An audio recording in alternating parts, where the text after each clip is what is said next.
손가락 끝으로 무언가를 스쳤을 때 그 감촉이 뇌까지 전달되는데, 얼마나 걸릴까요? 0.1초? 그 찰나의 순간에 정보가 어떤 경로를 통해서 뇌까지 달려가는지, 또 뇌가 손가락 움직여 하고 보낸 명령은 어떤 길로 내려오는지, 그 신경 고속도로에 대해 한 번쯤 생각해 보신 적 있으세요? 오늘 저희는 바로 그 척수 속 정보의 길에 대해 아주 깊이 파고들어 보려고 합니다. 보내주신 신경 해부 생리학 자료들을 바탕으로 우리 몸의 감막이랑 운동 신호가 오르내리는 그 길을 머릿속에 생생하게 그려보는 게 오늘의 미션입니다. 이 복잡한 회로도가 왜 하필 그렇게 생겼는지, 그리고 만약 그 길 어딘가가 막히거나 끊어지면 어떤 기막힌 일들이 벌어지는지 같이 한번 따라가 보시죠. 자, 그럼 정보가 우리 몸에서 뇌로 올라가는 길, 그러니까 상행선부터 한번 살펴볼까요? 우리 몸 곳곳에서 벌어지는 일들을 뇌에 보고하는 그런 시스템인 셈이네요. 네, 그렇게 생각하시면 딱 맞습니다. 이 상행선에도 여러 차선이 있는데요. 가장 먼저 알아볼 차선은 아주 고급 정보를 실어 나르는 일종의 VIP 차선이라고 할 수 있습니다. 전문 용어로는 뒷기둥 안쪽 섬유띠 계통, 줄여서 DCML이라고 부르죠. VIP 차선이요? 어떤 정보들이길래 그렇게 특별 대우를 받는 거죠? 예를 들면 이런 것들이에요.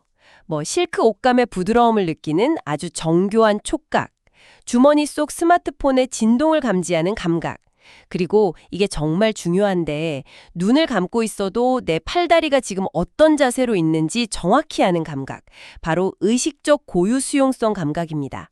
아주 섬세하고 세련된 정보들이죠. 아, 그거요. 눈 감고 코 만지기 같은 거 할 때 필요한 감각. 듣기만 해도 중요해 보이는데 이 VIP 정보들은 어떤 경로로 뇌까지 올라가나요? 여기서부터 정말 재밌어집니다.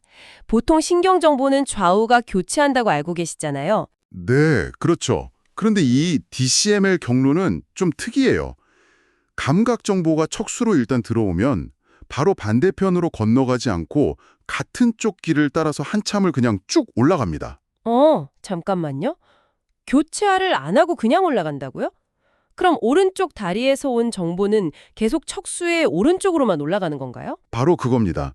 척수를 지나서 뇌의 가장 아랫부분인 숨뇌, 그러니까 연수에 도달할 때까지 계속 같은 쪽으로만 올라가요. 그러다가 숨뇌에서 두 번째 주자에게 바통을 넘겨주면서 바로 거기서 처음으로 반대편으로 확 건너가는 거죠. 아, 숨뇌에서요? 네.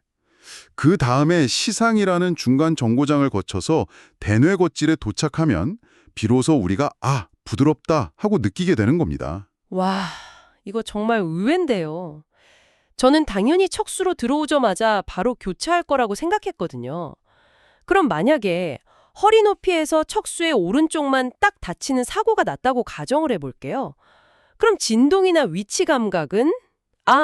아직 교체하기 전이니까 손상된 부위 아래쪽에 같은 쪽, 그러니까 오른쪽 다리에서 못 눕히게 되는 거군요. 네, 그렇게 이해하시면 완벽합니다.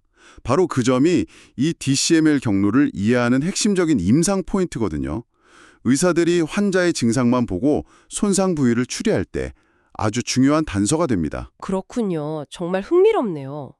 근데 방금 그건 VIP 정보들이었고, 그럼 좀 더 원초적이고 긴급한 정보들.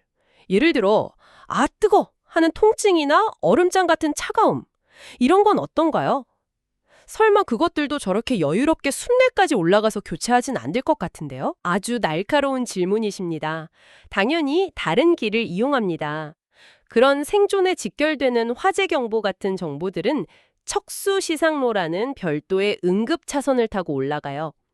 통증, 온도, 그리고 누가 그냥 꾹 누르고 있다는 정도의 뭉툭한 촉각 정보들이 이 길을 이용하죠. 응급차선이라 경로도 뭔가 다르겠네요. 아주 결정적인 차이가 있습니다. 이 응급 정보들은 1분 1초가 급하잖아요.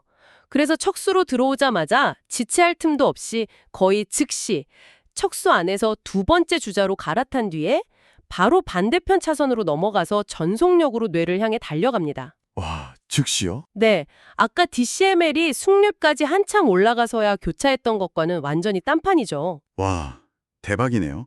그럼 아까 그 허리 높이에서 척수 오른쪽이 다친 환자 이야기로 다시 돌아가 보면 통증이나 온도 감각은 이미 척수 레벨에서 왼쪽으로 건너가서 올라가고 있었을 테니까 손상된 오른쪽 척수와는 상관이 없겠네요. 오히려 반대쪽, 그러니까 왼쪽 다리의 통증, 온도 감각을 못 느끼게 되겠군요. 바로 그겁니다. 그래서 이런 지식이 있으면 정말 마법 같은 추리가 가능해져요. 환자가 와서 오른쪽 다리는 뭐가 닿는지는 알겠는데 진동은 못 느끼겠고 왼쪽 다리는 아픈 걸 전혀 모르겠어요 라고 말한다면 우리는 이분은 척수 오른쪽 절반에 문제가 생겼구나 하고 거의 확신할 수 있는 거죠. 그게 브라운 세카레 증후군이라는 거군요. 맞습니다. 야, 감각 정보가 어디서 교차하는지 이 단순한 사실 하나가 완전히 다른 증상을 만들어내는군요. 소름 돋며.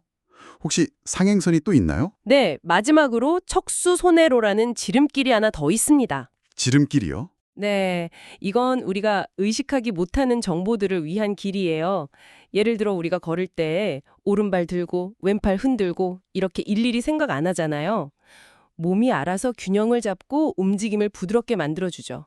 바로 그런 무의식적인 자세 정보를 손해로 직접 배달해주는 특급 배송 경로입니다. 아하. 베테랑 운전자가 굳이 생각 안 해도 발이 알아서 브레이크를 찾아가는 것과 비슷하죠.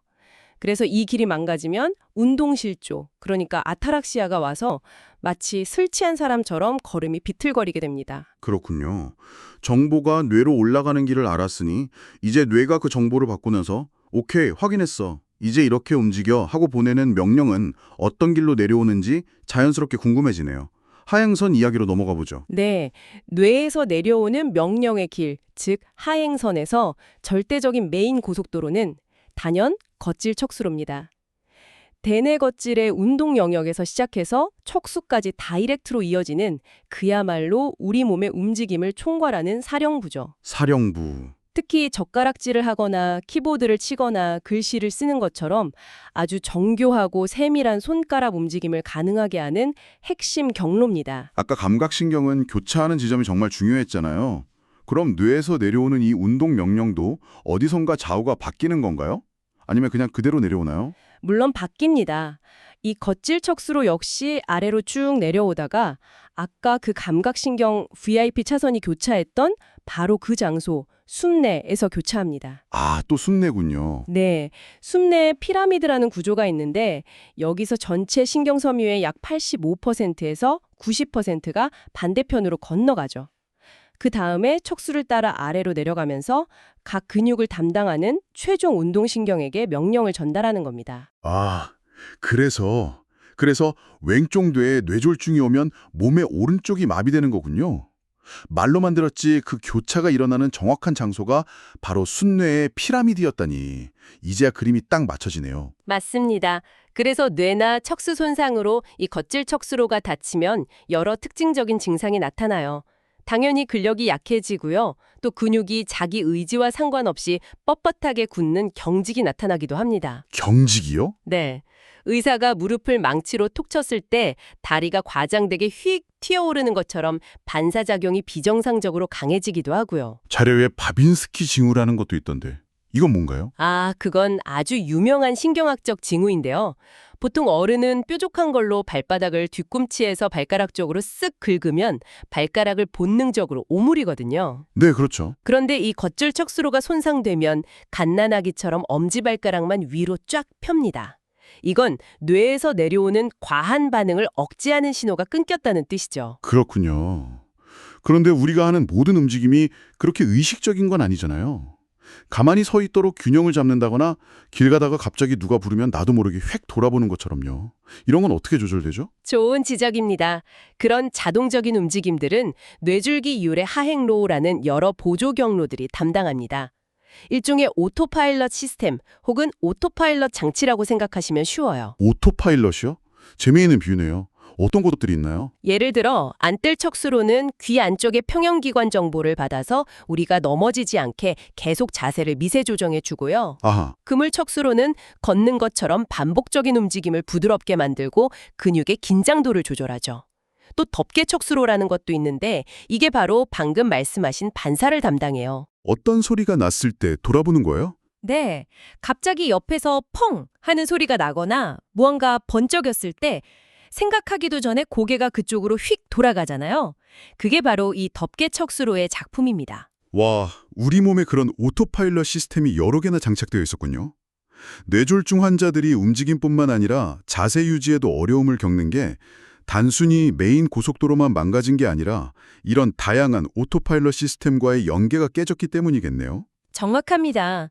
우리 몸의 움직임은 이 모든 시스템들이 정교한 오케스트라처럼 협업한 결과물인 셈이죠. 자, 그럼 이 모든 복잡하고 중요한 신경 고속도로들이 제대로 작동하려면 엄청난 에너지가 필요할 텐데요. 결국 혈액 공급이 관건이겠네요. 그런데 이 혈액 공급 시스템에 아주 치명적인 약점이 숨어 있다고 들었습니다. 네, 맞습니다. 척수도 당연히 동맥을 통해 산소와 영양분을 공급받는데요. 아주 단순하게 보면 척수를 세로로 길게 따라 내려오는 세 개의 메인 동맥이 있다고 생각하시면 됩니다. 척수의 배 쪽에 1개, 앞척수 동맥이라고 하고요. 그리고 등 쪽에 2개, 뒤척수 동맥이 있습니다. 잠깐만요. 앞에 하나, 뒤에 둘이요. 이거 혹시 우리가 방금 배운 신경로들의 위치랑 관련이 있는 건가요? 앞쪽에는 운동신경이랑 통증, 온도신경이 있었고 뒤쪽에는 그 VAP 감각신경이 있었잖아요. 설마 이게 우연은 아니겠죠? 역시 예리하시네요. 우연이 아닙니다. 바로 그 해부학적 위치가 모든 것을 결정합니다. 앞쪽에 있는 앞척수 동맥 하나가 척수 단면에 무려 앞쪽 2, 3 영역을 책임져요. 3분의 2나요? 네. 따라서 이 혈관 하나가 막히면 그 영역에 있던 운동신경로와 통증온도 감각 신경로가 한꺼번에 손상되는 거죠. 그 결과 운동마비와 함께 통증, 온도 감각을 잃게 됩니다. 하지만 신기하게도 뒤쪽 3분의 1을 담당하는 뒤척수 동맥은 멀쩡하니까 진동이나 위치 감각은 그대로 살아있게 되죠. 와, 그럼 반대로 뒤쪽에 있는 2개의 뒤척수 동맥에 문제가 생기면 운동이나 통증은 다 괜찮은데 오로지 진동이나 위치 감각만 사라지는 아주 기묘한 증상이 나타나겠군요. 바로 그렇습니다. 혈관의 위치가 신경학적 증상을 그대로 디자인하는 셈입니다. 정말 놀랍네요. 마지막으로 자료에서 아담 키비치 동맥이라는 이름이 유독 강조되어 있던데요. 이건 어떤 특별한 혈관인가요? 척수는 굉장히 길잖아요. 그래서 위에서 내려오는 세로축 동맥만으로는 아래쪽까지 혈액을 보내기가 힘듭니다. 그래서 중간중간 갈비표 동맥 같은 곳에서 가지를 뻗어서 척수에 혈액을 보충해 주는데 그중에서 허리, 등 부위 척수에 혈액을 집중적으로 공급해주는 가장 굵고 중요한 지원 혈관이 바로 이 아담 키비치 동맥입니다. 아, 일종의 허리 지역을 담당하는 핵심 보급로군요.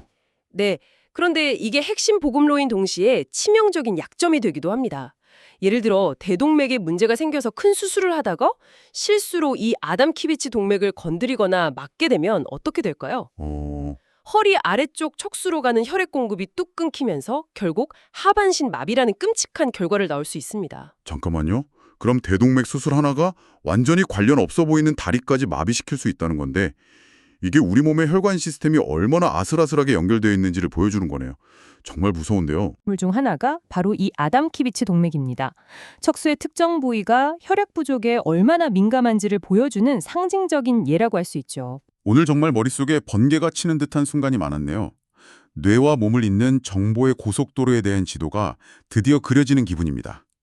오늘 이야기의 핵심을 제 나름대로 다시 짚어보자면 첫째, 부드러움을 느끼는 섬세한 감각과 아 뜨거 하는 통증 감각은 완전히 다른 차선을 그가 또 완전히 다른 방식으로 이용한다는 것.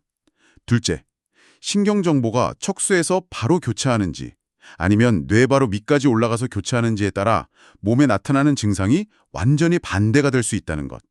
그리고 마지막으로 척수의 앞쪽과 뒤쪽을 먹여 살리는 혈관이 달라서 어느 혈관이 막히느냐에 따라 마치 스위치를 끄듯 특정 기능만 정확히 마비될 수 있다는 것. 이 세 가지가 가장 충격적으로 다가왔습니다. 완벽한 요약입니다. 오늘 우리가 나눈 이런 지식들이 단순히 시험 문제에 나오는 해부학 지식을 넘어서는 이유가 바로 거기에 있습니다. 임상에서 의사들이 환자의 증상이라는 단서 조각들을 모아서 척수 지도 위에 범인의 위치를 정확히 찍어내는 한편의 추리소설과 같은 논리적 과정에 기반이 되는 거죠. 마지막으로 오늘 이야기를 들으신 당신에게 생각해 볼 만한 질문을 하나 던지면서 마무리할까 합니다. 오늘 자료에 적색혁 척수로라는 운동 경로가 잠깐 언급됐는데 이게 다른 동물들에 비해 유독 인간에게서는 기능이 미미하다고 하더라고요. 혹시 우리 인류가 도구를 쓰고 언어를 표현하기 위해 글을 쓰는 등 극도로 정교한 손놀림을 발전시키면서 대뇌겉질에서 직접 내려오는 거칠 척수로의 모든 영향을 선택과 집중한 결과가 아닐까요? 그 과정에서 상대적으로 덜 중요해진 이런 원시적인 운동 경로는 자연스럽게 퇴화한 것일 수 있다는 거죠. 이런 진화의 과정 속에서 우리가 무엇을 얻고 또 무엇을 잃었을지 한 번쯤 생각해 보시면 흥미로울 것 같습니다.